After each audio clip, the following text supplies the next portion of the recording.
Everyone. सो और ये देखो, ये पहले तैयार बैठा हुआ है और हेलो बोलो। हेलो।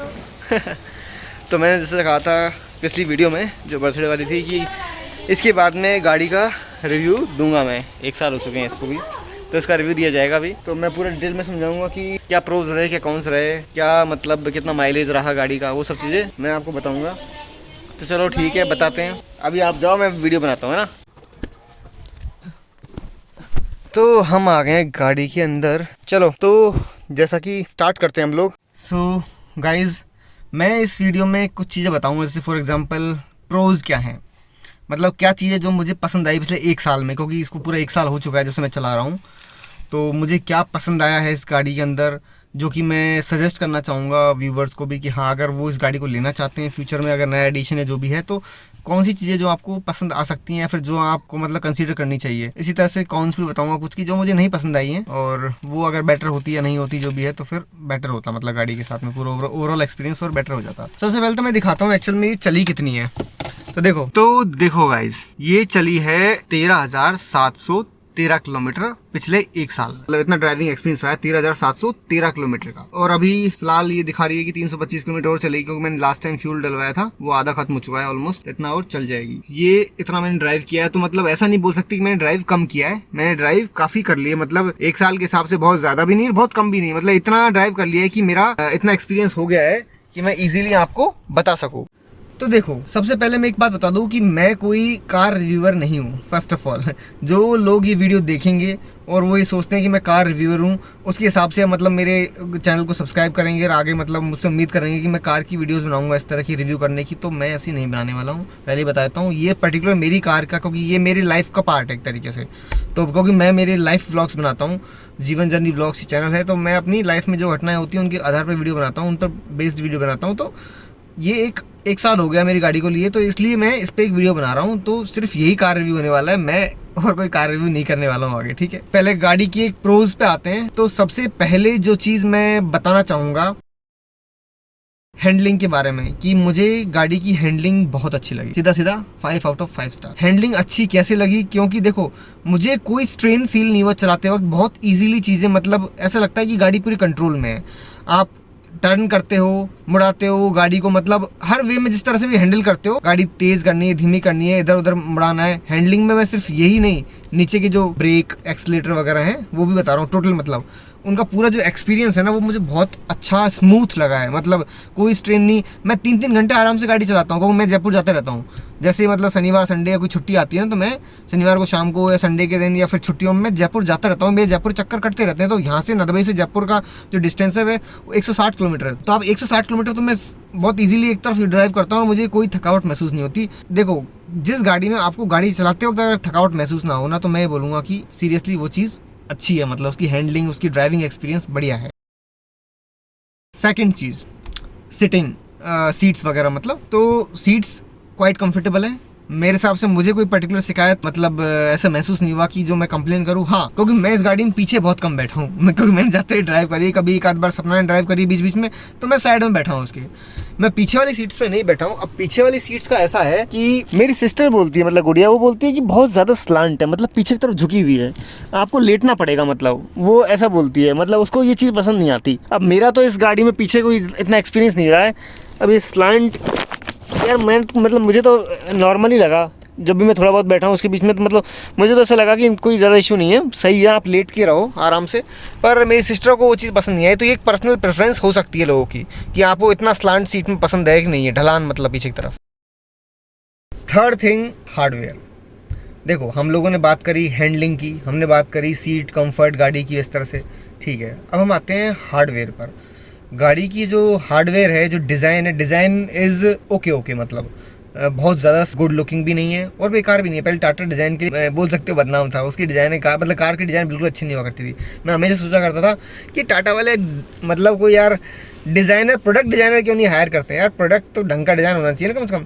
तो नेक्सॉन काफ़ी सही डिज़ाइन करी है, मतलब पुराने कार के मुकाबले में तो काफ़ी अच्छी लुकिंग है इसकी। थोड़ा सा डिज़ाइन में हल्का सा चेंज करके मतलब मुझे लगता है इसको और ब्यूटीफुल बनाया जा सकता था। एक तो पीछे से जो गाड़ी का लुक आता है ना, वो बहुत अच्छा नहीं लगता है, मतलब थोड़ा सा लुक ना बोल सकते हो बहुत माइनर सा लोग ऐसा लगता है कि जैसे कोई टेम्पो या टैक्सी टाइप का हो, ऑल्दो वो बहुत नोटिसेबल नहीं है। हाँ, किसी को आंखों में खटकेगा तो खटकेगा। तो डिज़ाइन ओके है, मुझे कोई खास शिकायत नहीं है उससे। और जैसा बताया हार्डवेयर तो टाटा ऑलवेज इस चीज़ के लिए जाना जाता था, हार्डवेयर तो इनका मजबूत होता है और गाड़ी का हार्डवेयर बढ़िया है, बहुत बढ़िया है। क्योंकि मेरे साथ पिछले 1 साल में एक ऐसी घटना हो चुकी है जब मैं तो बेसिकली अपनी लेन में ड्राइव कर रहा हूँ और मुझे पता चला कि मैंने लेन भी चेंज नहीं करी और पीछे की तरफ से आके एक बाइक ने ज़ोरदार टक्कर मारी गाड़ी में। मतलब पीछे वाला गेट, जो वो वाला गेट है ना, इधर वाला लेफ्ट रियर डोर, मतलब लेफ्ट रियर डोर पर एकदम अचानक, मतलब मैंने लेन भी चेंज नहीं करी, पता नहीं उसका बैलेंस कैसे बिगड़ा, राम जाने वो किसी और गाड़ी की वजह से बिगड़ा कैसे, और उसने आके इसमें जोरदार टक्कर मारी। और टक्कर इतनी ज़बरदस्ती, एकदम धमाका मचा, मैं एकदम घबरा गया। गनीमत है वो आदमी सुरक्षित, वो ठीक था। और बाकी ऐसा था कि रोकी गाड़ी, उतर के देखा कि भाई साहब क्या हुआ है, तो एक डेंट था। और जिस तरह से वो मतलब ज़बरदस्त भिड़ी बाइक गाड़ी के, उसके हिसाब से मैं देखूँ तो वो डेंट कुछ भी नहीं था। मतलब मुझे लगा था मतलब इतने में तो यार है ना, उस लड़का पूरा दब जाता हिस्सा ही, पर बहुत मामूली डेंट था मतलब। और वो वैसे देखा जाए मतलब कोई गौर से नहीं देखेगा तो उसको पता भी नहीं चलेगा। उससे मुझे एक चीज़ तो पता चल गई थी यार, हार्डवेयर तो मजबूत है। क्योंकि वो अब ऐसा तो कोई टेस्ट कौन करता है, ज़बरदस्ती अपनी गाड़ी बढ़ा के देखेगा ऐसा थोड़ी ना होता है। तो वो एक घटना हो गई। तो उस घटना के बाद मुझे इतना तो पता चल गया कि हार्डवेयर काफ़ी स्ट्रॉन्ग है गाड़ी का, तो वो एक प्लस पॉइंट है इस कार में। और एक्चुअल में क्योंकि देखा जाए तो इसकी सिक्योरिटी, जो चौथी चीज़ में आने वाला था, सिक्योरिटी फीचर्स तो हैं ही। और 5 स्टार रेटेड गाड़ी है, मतलब NCAP रेटिंग जो 5 स्टार है, तो वो इसलिए भी है कि हार्डवेयर भी बहुत मजबूत है गाड़ी का। बाकी क्रैश रेटिंग्स वगैरह होती है उनमें, कई चीज़ें, एयर बैग्स कितने मतलब टाइमली ओपन होते हैं, और जो एक पर्टिकुलर लिमिट में गाड़ी जब कहीं क्रैश होती है तो उसमें पैसेंजर्स की सेफ्टी मतलब कितनी इंश्योर हो रही है, वो सब चीज़ें आती हैं उनमें। वो उसके बारे में डिटेल में मैं नहीं जाऊँगा। तो सेफ्टी फीचर्स में 5 स्टार है, उसके लिए मुझे कोई रिव्यू देने की जरूरत है नहीं। हार्डवेयर मैंने बताया कि एक्सपीरियंस शो करके उस चीज़ में गाड़ी मजबूत निकली। सो गाइस, जो नेक्स्ट प्रो हम आते हैं, इसके बारे में बात करेंगे, वो है इस गाड़ी का कूलिंग सिस्टम, यानी AC वगैरह। अब मैं बताऊं कि इतने अच्छे लगे मुझे इस गाड़ी की AC सिस्टम है, कूलिंग सिस्टम बोल सकते हो। वो ऐसा है कि मैं गाड़ी को धूप में ही खड़ा कर पाता था वहाँ पे कॉलेज में, क्योंकि वहाँ पर कोई छाया ऐसी कोई जगह नहीं थी। मतलब पेड़ वगैरह जो थे वो भी इतने बड़े नहीं थे कि उनके नीचे छाँव हो सके ज़्यादा। तो मैं धूप में खड़ी करता था और कॉलेज से जब वापस आता था मतलब गाड़ी बिल्कुल धूप में तप रही होती थी। तो इसका जो ये एक्सप्रेस कूल वाला फीचर है, ये वाला, इसको दबाते ही एक्चुअल में क्या होता था कि एकदम पूरा ये वेंट आउट करता है, पूरा सारी गर्मी बाहर निकालता है। और गाड़ी एकदम मतलब 1 मिनट के अंदर अंदर ही ठंडी हो जाती है, मतलब सारी गर्मी बाहर निकल जाती है और गाड़ी बिल्कुल ठंडी होना स्टार्ट हो जाती है। तो मुझे AC इसका बहुत बढ़िया लगा। और इनफैक्ट जब मौसम थोड़ा सा नॉर्मल टाइप का हो, मतलब नॉट वेरी वार्म और बोल सकते हो बहुत ठंडा भी नहीं, गर्म भी नहीं, एक नॉर्मल टाइप का टेम्परेचर हो, उसमें अगर इसके नंबर 1 यानी सबसे लोवेस्ट पे भी मैं AC चलाता हूँ, 1 नंबर पर भी, तो भी हमें सर्दी टाइप की फील होने लग जाती है, तो बंद करना पड़ता है बहुत बार तो बीच में। तो कूलिंग सिस्टम तो भाई साहब ज़बरदस्त है और मुझे सही में बहुत बढ़िया लगा इस कार में। अब देखो नेक्स्ट प्रोज जिसके बारे में बात करेंगे वो है म्यूजिक सिस्टम। यार music system is one of the best in this segment actually. मतलब इतना ज़बरदस्त म्यूजिक सिस्टम है, मैं क्या बताऊँ।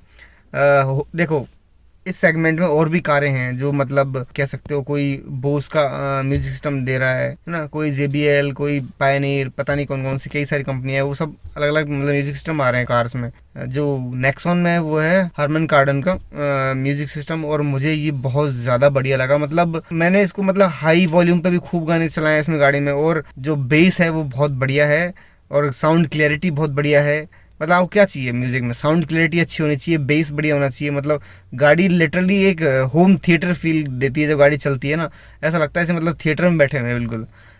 सराउंड साउंड मतलब ऐसी आती है बिल्कुल बहुत मस्त तरीके से, और बिल्कुल आवाज़ चुभती नहीं है कानों को। तो मुझे इस गाड़ी का म्यूजिक सिस्टम बहुत ज़्यादा बढ़िया लगा। मैं 1-2 गाने चलो प्ले करके देखता हूँ, ऐसे गाने जो कॉपीराइट में नहीं आते। आप एक्सपेक्ट मत करना बॉलीवुड सॉन्ग प्ले करने वाला हूँ कुछ मतलब इंस्ट्रूमेंटल्स प्ले करता हूँ, आपको कुछ आइडिया देने की कोशिश करता हूँ। वैसे ऐसे गानों से पता चलता नहीं है, फिर भी देखिए यहाँ पे बात। तो गाइज़ म्यूज़िक सुनिए आप। मैंने एक YouTube ऑडियो लाइब्रेरी से लिया है गाना।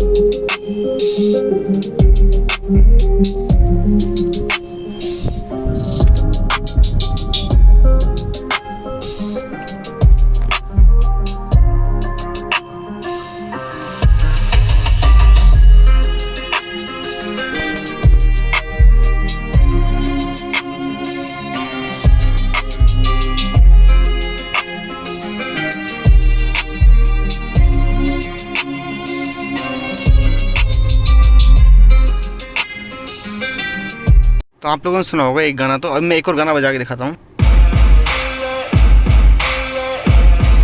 और जबकि मैंने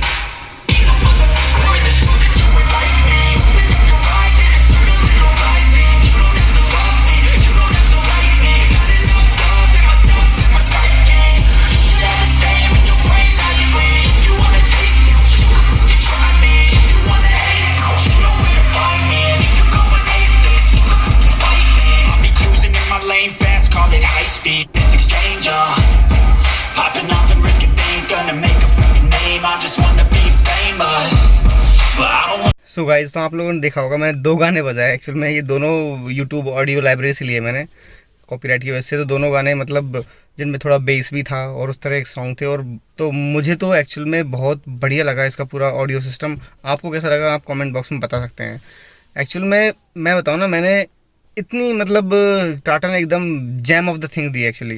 it's one of the jam of the things पूरी गाड़ी में देखा जाए तो। म्यूज़िक सिस्टम ऐसा है कि कंपैरिजन नहीं हो सकता। मतलब मैंने बोस का म्यूज़िक सिस्टम सुना जो कि किया सेल्टोस में यूज़ किया गया है, क्योंकि बोस इतनी बड़ी कंपनी है, इतना अच्छा म्यूजिक सिस्टम होता है उसका। परंतु अगर मैं कंपेयर करूँ दोनों में तो आई कांट मतलब deny the fact that Tata has nailed this. Tata ने एक्चुअल में लिटरली इसमें बहुत ज़बरदस्त चीज़ डाली है। मतलब हरमन कार्डन एक्चुअल में देखा जाए तो कार के लिए ही स्पेशलिस्ट है। मतलब वो कंपनी स्पेशली कार के लिए ही म्यूजिक सिस्टम बनाती है। अब बोस तो एक्चुअल में सभी तरह के ऑडियो सिस्टम म्यूजिक सिस्टम में सब में इन्वॉल्व है। लाइक घर के होम थिएटर हो, चाहे बोल सकते हो स्पीकर, हेडफोन वगैरह सब जगह है वो तो परंतु जो हरमन कार्डन है वो सिर्फ कार के लिए बनाती है। और जो ऑडियो सिस्टम डाला है ना, दैट इज़ ऑसम एक्चुअली। जो बेस फील होता है, गाड़ी पूरी ऐसे मतलब थर थर काँपने लग जाती है अंदर से यार। मतलब फील ही अलग आती है गाड़ी चलाते हुए।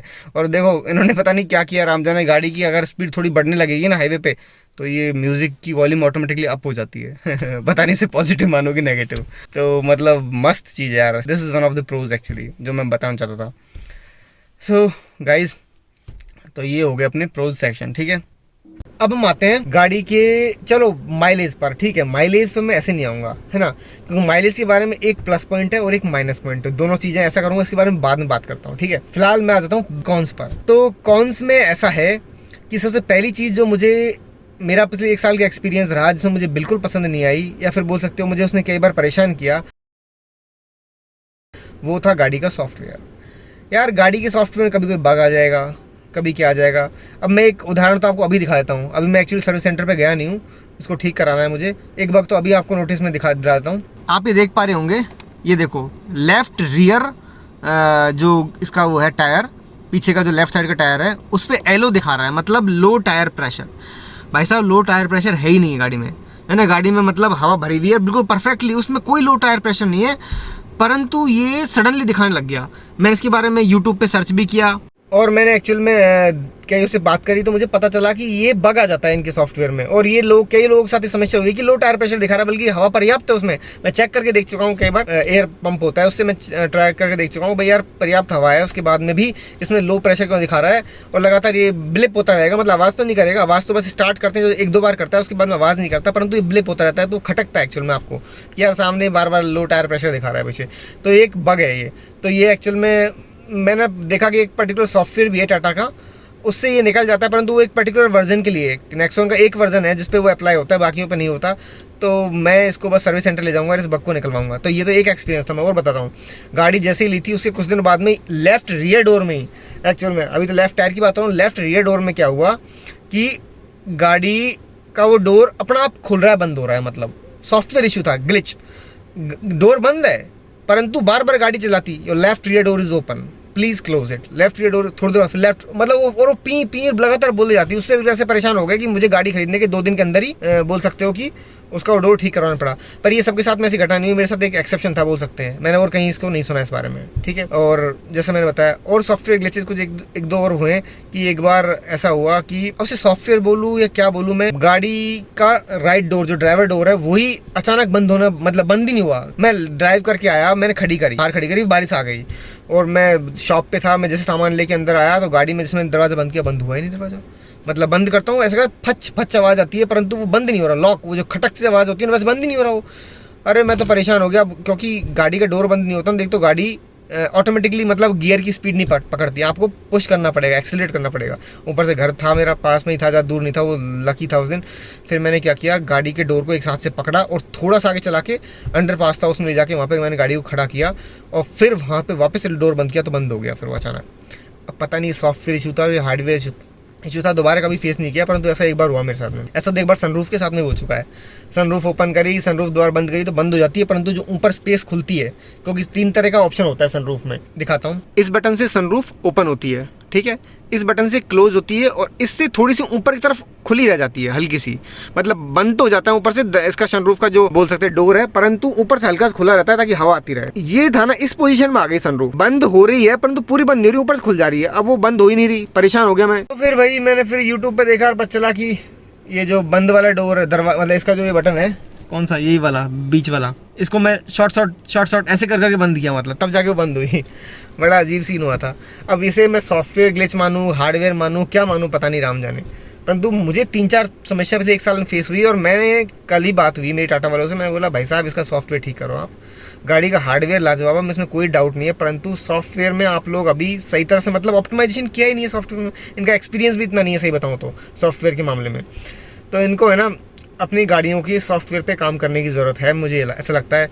अब आते हैं दूसरे कौन। अगला कौन जो है ना वो है इस गाड़ी की हाइट। मुझे ऐसा फील होता है कि ये जो गाड़ी नीचे से देखो, एक तो इसका ग्राउंड क्लियरेंस बहुत अच्छा है, 209 मिलीमीटर, जो कि बहुत ज़्यादा एक्चुअली देखा जाए तो मुझे लग रहा है थार का शायद 224 है, फॉर्च्यूनर 221 है, और उसके बाद मुझे 210-220 की रेंज में कोई याद नहीं आती है, बड़ी गाड़ियाँ होंगी जो हाई सेगमेंट में।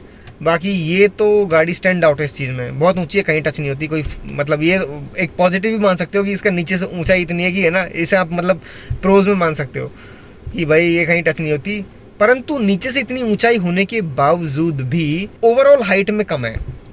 मुझे ये चीज़ थोड़ी सी मतलब बोल सकते हो कि यार जब मैं देखता हूँ इसी सेगमेंट की दूसरी गाड़ियाँ भी तो वो हाइट में ऊपर निकल जाती हैं, ये गाड़ी ओवरऑल हाइट में कम है। मेरे तो हाइट कम है तो मेरे लिए सिर के हिसाब से हाइट पर्याप्त, परंतु जो थोड़े से 6 फीट के लोग होंगे ना उनको शायद मे भी थोड़ा सा प्रॉब्लम आए गाड़ी के अंदर, तो इनको थोड़ा सा रूफ ऊपर करने की ज़रूरत है, मुझे ऐसा फील हुआ। नेक्स्ट कौन मुझे लगता है जिसकी सनरूफ है ना वो थोड़ी छोटी है, हल्की सी और चौड़ी होनी चाहिए थी, और सनरूफ की पोजीशन भी मुझे ठीक नहीं लगी, मतलब थोड़ा सा पीछे की साइड और होता है, क्योंकि है ना अभी जो पोजीशन है ना वो इसकी ऐसी जगह पर है कि ड्राइवर की सीट के जस्ट ऊपर, और मतलब कहने का मतलब ड्राइवर और आगे जो फ्रंट साइड में जो सीट है उससे आदमी इस पे निकलने में समस्या होगी, पूरी सीट पीछे करेगा तब जाकर बड़ी मुश्किल से निकल पाएगा, और पीछे वालों को थोड़ा आगे झुकना पड़ेगा, तो पोजीशन बिल्कुल बीच में थोड़ी सी पीछे होती थी, पीछे वाले कम से कम खड़े हो सकते सीधे, तो ज़्यादा बेटर पोजीशन होती सनरूफ की, और थोड़ी सी चौड़ी होनी चाहिए थी, हल्की सी, मुझे हल्की सी सकरी फील होती है, मतलब नैरो। नेक्स्ट कौन पे आते हैं, और ये कौन है एक्चुअल में बहुत वैसी चीज़ नहीं है, मतलब मुझे थोड़ी खटकी इसलिए बता देता हूँ। अब जैसे इसमें लिखा हुआ है eco mode, sports mode, city mode, तो इससे जो घुमाओगे ना तो मोड चेंज होते हैं, तो मुझे लगता है ये ऊपर का जो है ना ये ग्रिल के अंदर जो ये ढक्कन टाइप का है ये भी घूमना चाहिए था, मतलब ये जहाँ पर ये इको लिखा हुआ है यहाँ पे जो मोड आपका चल रहा है वो दिखना चाहिए था, मतलब मैं घुमाऊँ तो ये इको से इधर, मतलब स्पोर्ट्स मोड चेंज करूँ तो ये इधर आ जाए, तो ये इस तरह से इसके साथ में ये भी हिलने चाहिए थे, मतलब ये भी मूवेबल होना चाहिए था। अब क्या है, ये घूमता है ना, सिर्फ गाड़ी बोलती है तभी पता चलता है, फिर अंदर मीटर में देखोगे तब पता चलेगा कि भाई क्या हो रहा है, कि कौन सा मोड चल रहा है, इधर से पता नहीं चलेगा, ये सिर्फ घूमेगा, ये नहीं घूमता। दूसरा आप बोल सकते हैं एक चीज़ और, मतलब मुझे इतनी गाड़ियों के बारे में नॉलेज नहीं है तो मैं थोड़ा सा बेवकूफ़ साउंड कर सकता हूँ इस चीज़ में, पर रिवर्स के लिए ये पीछे होना चाहिए था और एडवांस के लिए आगे होना चाहिए था, ऐसा क्यों है, किसी के पास जवाब हो तो मुझे बताना है ना। मुझे चीज़ थोड़ी सी खटकी स्टार्टिंग, अब तो मैं एडजस्ट हो चुका हूँ, पर स्टार्टिंग में मुझे चीज़ खटकी कि यार एडवांस के लिए ये क्यों लिखवा रहा है, पीछे की तरफ ला रहा है इसको गियर हैंडल को, और रिवर्स के लिए आगे करवा रहा है। बड़ा अजीब सा सीन है, तो ये मुझे बताना, किसी को बताओ, किसी भाई को, किसी भाई बहन, किसी को नॉलेज हो इस बारे में तो। नेक्स्ट कौन पर, यानी कि नेक्स्ट कमी जो है, तो देखो वैसे तो इस गाड़ी का इंटीरियर बहुत प्यारा है, मतलब बहुत सुंदर है, बहुत सुंदर, अच्छा लगता है, मतलब वाइट कलर की जो इन्होंने एक क्लॉथ टाइप का जो इस्तेमाल किया एक्चुअल में वो बहुत प्यारा लगता है, बहुत सॉफ्ट फील देता है, परंतु उसके साथ में एक समस्या है वाइट कलर के साथ में, आप जानते हो, जग जाहिर बात है, ये गंदा बहुत स्पीड से होता है। मैं दिखाता हूँ, कहीं भी हाथ लगा दिए ना, मतलब पसीने वाले हाथ या फिर कहीं मिट्टी के, तो ये जो वाइट कलर का जो पूरा क्लॉथिंग दिया है ना ये एक्चुअल में इतना प्रीमियम फील होता है, परंतु यार ये प्रीमियमनेस के साथ में आप बोलो कि ये तो भाई गंदा भी हो जाएगा, और फिर इसकी सफाई करना एक महाभारत है, सही में महाभारत है। देखो ये मतलब ऐसे गंदा हो जाता है यार। अब ये जब गेट के आसपास का जो एरिया है ना, ये तो सबसे पहले गंदा होता है। लोग हम बंद करते हैं, खोलते हैं, हाथ लगा देते हैं। तो ये एक समस्या है इसके साथ में। मतलब जब मैंने टाटा वाले से बात करी तो मुझे पता चला कि एक्चुअल में, मैंने पूछा कि भाई साफ़ कैसे करें इसको, तो उन्होंने वैसे तो कुछ बताया नहीं। बोले कि आपको ड्राई क्लीनिंग करवानी पड़ेगी, हमारे पास ही आना पड़ेगा, उसके चार्जेस होते हैं 4-5-6 हज़ार जो भी है, पता नहीं भाई। तो वो उन्होंने मतलब ये चीज़ तो बेकार थी कि साफ़ सफाई करना एक झंझट हो जाएगा। बड़ी केयर करनी पड़ती है अंदर से देखा जाए ना इस चीज़ में। लुक बहुत प्यारा आता है, इसमें कोई डाउट नहीं है, परंतु लुक के साथ में एक नेगेटिव इफेक्ट है कि भाई गंदी जल्दी हो जाएगी, फिर सफाई करने का झंझट है इसका। मैं एक चीज़ और कॉन्स में इंक्लूड करना चाहूँगा, वो ये है कि जैसे मैंने बताया गाड़ी ग्राउंड क्लियरेंस बहुत अच्छा है, बहुत ऊंची है गाड़ी, कहीं टच नहीं होती। उसके साथ में व्हील जो इसका बेस है वो ठीक ठाक है, ना कम है ना ज़्यादा है। अब कई बार मैंने ऐसी चीज़ें थोड़ी महसूस करी, इसलिए मैं बता देता हूँ। वैसे कोई बहुत ज़्यादा इरिटेटिंग थिंग नहीं है, परंतु फिर भी क्योंकि गाड़ी इतनी ऊंची है नीचे से, मतलब ग्राउंड क्लियरेंस इतना ज़्यादा है और व्हील बेस उसके मुकाबले में इतना नहीं है, तो होता क्या है कि कुछ जगह आपको ऐसा फील होगा कि जब ज़्यादा मतलब झटके वाली जगह होगी जहाँ गाड़ी में झटके लग सकते हैं, तो हल्के हल्के झटके लगते हैं। मतलब उस तरह का झटका फील होता है कि जो आपको फील नहीं होना चाहिए मतलब इतनी बड़ी गाड़ी में। परंतु हाँ मुझे ऐसा लगा कि एक आध जगह कि यार क्योंकि व्हील बेस उतना नहीं है जितना गाड़ी की ऊंचाई है, तो ऊंचाई है तो झटके लगेंगे। जो गाड़ी जितनी सट के नीचे चलती है बिल्कुल रोड के, उस पर झटके कम लगते हैं। अब परंतु क्योंकि ये तो ऊंची है काफ़ी, रोड से काफ़ी ऊंचाई पर है, मतलब जैसे ऊंचाई ग्राउंड क्लियरेंस बहुत है, ग्राउंड से बहुत ऊपर रहती है, तो सीधी सी बात है अगर व्हील बेस ज़्यादा नहीं होगा, यानी ज़्यादा चौड़े टायर नहीं होंगे, तो फिर वो झटके लगेंगे। तो गाड़ी के टायर बहुत चौड़े भी नहीं है, कम भी नहीं है, मतलब बीच के हैं। तो उस वजह से क्या होता है कि कभी कभी जब बहुत मतलब ऐसा लगता है कि मुझे कि ऊबड़ खाबड़ जगह है, तो वहाँ पे आपको झटके थोड़े थोड़े महसूस हो सकते हैं। तो वो आपको मतलब मुझे कभी कभी ऐसे महसूस हुआ, बाकी ऐसा कोई खास ये कोई कमी नहीं है, परंतु फिर भी मैं उससे बता देता हूँ आपको, है ना। गाड़ी का जो नेक्स्ट कौन नहीं बोलूँगा मैं, एक्चुअली जैसे मैंने स्टार्टिंग बोला था ना, माइलेज एक प्रो है, एक प्रोज है, उसमें एक कौन है। तो चलो अब उस पर आते हैं माइलेज पर। तो गाड़ी का माइलेज मेरी ऑटोमेटिक है, पहले बताता हूँ। ऑटोमेटिक का माइलेज कम होता है। आप जो मैनुअल खरीदोगे ना, मैनुअल के मुकाबले 4 या 5 किलोमीटर पर लीटर की MPL वो कम पड़ता है माइलेज, 4-5 किलोमीटर पर लीटर कम पड़ता है, तो जो कि काफ़ी कम होता है मैनुअल के मुकाबले। तो हाईवे पे तो इसका माइलेज मैंने कई बार मेज़र किया और बहुत बार मेज़र किया, लगभग 18 तक आ जाता है, मतलब हाईवे पे तो, जो ऑटोमेटिक के हिसाब से बहुत बढ़िया है। मतलब मैं 18 तक निकाला है मैंने खुद ने, वो भी बताऊँगा मैं कैसे ड्राइव करता हूँ, किस किस तरह से निकाला है मैंने।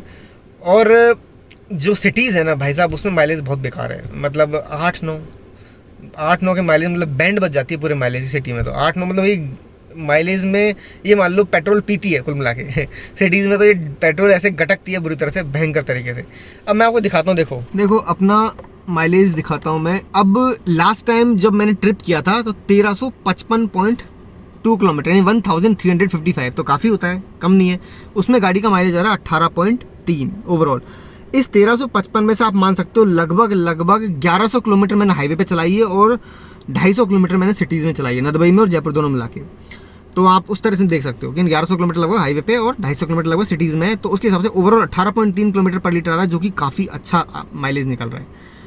अब देखो एक मेरे से गलती हो गई, एक दिन है ना, ये जो ट्रिप भी यानी कि जो पूरा ओवरऑल दिखाता है वो मेरे से एक दिन मामला ख़राब हो गया, वो ट्रिप हो गया, मिट गया, वरना मैं ओवरऑल भी दिखाता। वो एक्चुअली ओवरऑल जिसका आज तक का माइलेज था ना, वो लगभग 14-14.5 के आसपास था, इसलिए 1488 किलोमीटर का 17.4 ये माइलेज रहा है।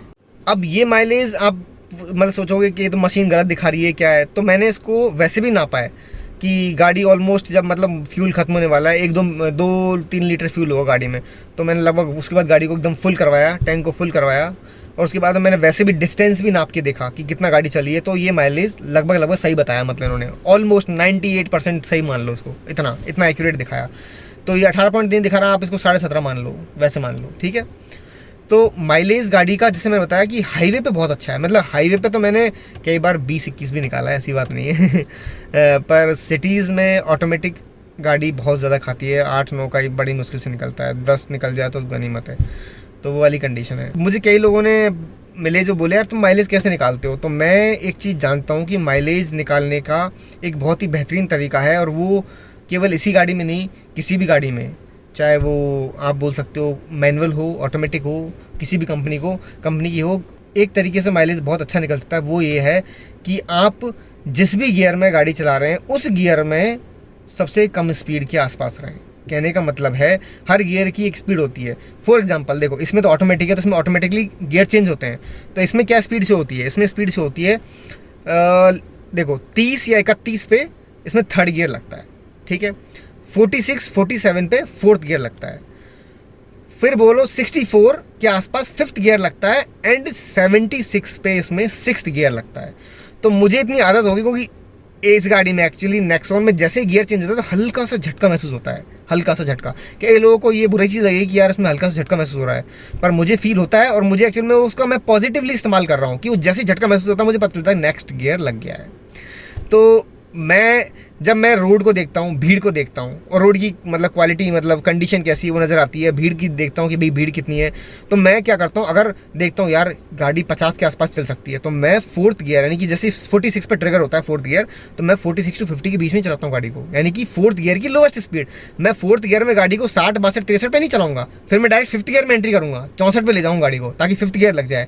क्योंकि जब फोर्थ गियर में अगर 63 62 पे चलाऊंगा, फिफ्थ गियर मतलब ट्रिगर ही नहीं होगा, तो क्या होगा, फोर्थ गियर में बहुत ज़्यादा दबाव पड़ेगा और गाड़ी बहुत फ्यूल खाती है उस चक्कर में। तो वो गलत तरीका है। आप चाहे मैनुअल चलाओ या फिर बोल सकते हो ऑटोमेटिक चलाओ, जिस भी गियर में चला रहे हो उस गियर की लोएस्ट स्पीड के आसपास चलाओ। मैं जब हाईवे पे चलाता हूँ गाड़ी तो मतलब है ना सिक्स्थ गियर की बोल सकते हो उसकी स्पीड के आसपास, यानी 76 टू, क्योंकि 80 के आसपास परमिटेड स्पीड है मतलब हाईवे की, और मेरी गाड़ी की स्पीड भी 76 से 80 के बीच में ही रहती है। तो ये बोल लो आप कि सिक्स्थ गियर में मैं 76 to 80 के बीच में रखता हूँ गाड़ी को, जो कि बहुत सफिशिएंट स्पीड है। मतलब आप आराम से, मैं इजीली यहाँ से 160 किलोमीटर चला के जयपुर 3.25 घंटे में पहुँच जाता हूँ। ये मान लो आप 3.25 घंटे में आराम से जयपुर पहुँच जाता हूँ। तो 80 मतलब इस पर क्या बोलते हैं 80 के अंडर में 76 to 80 सिक्स्थ गियर में, क्योंकि सिक्स्थ गियर 76 पर ट्रिगर होता है मेरे इसमें, और नेक्सॉन में सब में 76 पर ट्रिगर होता होगा। मैं तो अंदाजे से बोल रहा हूँ पर होता ही होगा, ऑब्वियसली बात है, ये चीज़ चेंज थोड़ी होगी। और हाँ, ये चीज़ किस में, इकोनॉमी मोड में, पहले ही बताता हूँ मैं, क्योंकि जब आप स्पोर्ट्स मोड में चलाओगे तो अलग स्पीड पे गियर चेंज होगा, क्योंकि अलग पावर जनरेट होती है स्पोर्ट्स मोड में। मैंने गाड़ी जो 13,700 समथिंग किलोमीटर आपको दिखाई है, वो ये मान लो पूरी की पूरी ही इकोनॉमी मोड में चली है, यानी कि मुश्किल से 50-60 किलोमीटर मैंने आज तक स्पोर्ट्स मोड में चलाई होगी क्योंकि मैंने स्पोर्ट्स मोड या सिटी मोड में गाड़ी नहीं चलाई कभी, मैं इकोनॉमी मोड पे चलाता आया हूँ। तो इकोनॉमी मोड पर मैंने इस गाड़ी को हमेशा मतलब जो मैंने गियर स्पीड्स बताई कि third gear 30 to 31, fourth 46 47, fifth मतलब फिफ्थ 64 65 या 60 मतलब अराउंड 64 65 के आसपास ट्रिगर होता है, एंड सिक्स्थ गियर जो है 76 पर ट्रिगर होता है। तो मैं उसी स्पीड पे गाड़ी उसी अनुसार गियर के हिसाब से चलता हूँ कि फिफ्थ गियर में चला रहा हूँ तो 64 to 66 67 तक चलाऊँगा। ऐसा नहीं फिफ्थ गियर में गाड़ी को 73 74 पे चलाऊँगा फिफ्थ गियर में, मतलब फिर सिक्स्थ में एंट्री करूँगा, फिर गियर में 76 पे सिक्स्थ गियर लग जाएगा। तो ऐसे ही करता हूँ मैं, तो उससे गाड़ी पे प्रेशर दबाव नहीं पड़ता बिल्कुल भी, ठीक है। इससे फ्यूल भी कम खाती गाड़ी फिर। तो गाइज़ जैसे मैंने बता दिया आपको सारे प्रोज एंड कॉन्स हैं, ऐसी बात नहीं है कि कॉन्स नहीं है, परंतु सारे कॉन्स के होने के बावजूद भी मुझे ये गाड़ी, इसकी मतलब जो प्रोज हैं वो कई गुना ज़्यादा लगते हैं, और वो मुझे फिर भी पसंद है गाड़ी एक्चुअली। मतलब अगर मुझे कॉन्स पहले पता होते ना तो भी ऐसा नहीं है कि मतलब मैं डिसीजन चेंज करता कि मुझे ये गाड़ी नहीं लेनी है। एक्चुअल में मैं फिर भी ये गाड़ी चूज़ करता, क्योंकि इसके प्रोज इतने शानदार हैं कि कौन सारे दब जाते हैं एक्चुअली में। और कौन एक सॉफ्टवेयर वाला जो इशू है ना, उसके अलावा मुझे और कोई कौन सा ऐसा नहीं, कोई खास खटकता नहीं है। मतलब वो सॉफ्टवेयर वाला सॉल्व कर दें टाटा तो बस समस्या सॉल्व है पूरी। तो गाइज़ ये एक्चुअल में अपना ओवरऑल मेरा जो एक्सपीरियंस था पिछले 1 साल का इस गाड़ी के साथ में, वो मैंने शेयर किया आपको, थोड़ा जल्दी बोल दिया था। आप लोगों को अगर उसमें थोड़ी सी तकलीफ हो समझने में तो I am sorry for that. अगर कोई चीज़ समझ नहीं आई हो तो आप कमेंट बॉक्स में पूछ सकते हैं। पर मैंने डिटेल में पूरा जितना मुझे मतलब समझ में आया इस गाड़ी को मैंने चला के कि भाई हाँ कहाँ का मुझे बहुत कंफर्ट महसूस हुआ, कहाँ का मुझे समस्याएं झेलनी पड़ी, और गाड़ी पूरे 1 साल में किस तरह से परफॉर्म किया गाड़ी ने, माइलेज कैसा रहा, माइलेज कैसे जनरेट करते हैं, कैसे निकालते हैं। मतलब ये चीज़ बहुत से लोगों को पता ही नहीं होती कि एक्चुअली में गाड़ी माइलेज कब देती है ना, कि आप किसी भी गियर में चलाएं उस गियर की लोएस्ट स्पीड के आसपास चलाएं, वरना नेक्स्ट गियर में एंट्री करें फिर, तो वो चीज़ है। अब कोई मान लो 6th गियर में एंट्री करके इसमें चलाएगा और 100 पे चलाएगा तो माइलेज कम आएगा, क्यों? क्योंकि 6th गियर की लोएस्ट स्पीड 76 से 80 है, तो 100 पे चलाएगा, जोर से चलाएगा तो वहाँ तो फिर वो गियर की लिमिट से मतलब स्पीड से बहुत ऊपर निकल जाएगी, गाड़ी पे दबाव पड़ेगा, ज़्यादा पेट्रोल खाएगी गाड़ी, मतलब फ्यूल ज़्यादा खाएगी, तो ऑब्वियसली बात माइलेज कम आएगा। तो मैं तो गाड़ी को 76 to 80 चलाता हूँ 6th गियर में, तो वो गाड़ी मतलब वो स्पीड पर्याप्त होती है, आराम से आप ट्रैवल कर सकते हो, आप सेफ़ भी रहते हो और कह सकते हो माइलेज भी सही आ जाता है गाड़ी का। तो भाई लोग ये अपनी वीडियो थी, मैं नेक्स्ट व्लॉग मिलूँगा till then goodbye, see you soon, अपना ख्याल रखना, टेक केयर।